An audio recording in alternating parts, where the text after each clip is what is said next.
ayolingiz sizga turmush o'rtoq bo'lib kelgan paytda, bu kelinlik paytini eslang, qanaqa chiroyli edi, qanaqa sarvqomat edi.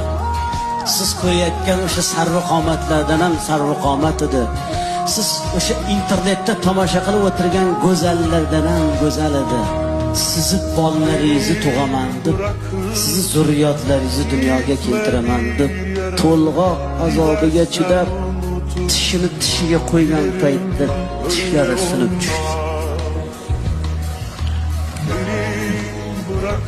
Kechalari yarim tunda uyg'onib, bolangizga alla aytganda ko'zlari qizarib, bedorlikdan, uyqusizlikdan ko'zlarini nurini yo'qotdi. Ko'zlari xiralashdi. Qoshidan qosh berdi, ko'zidan ko'z berdi, yuzidan nur berdi, yuzlariga ajin tushdi. Siz ayolingizni qanchalik go'zal ekanligini ko'rmoqchi bo'lsangiz, farzandlaringizga qarang.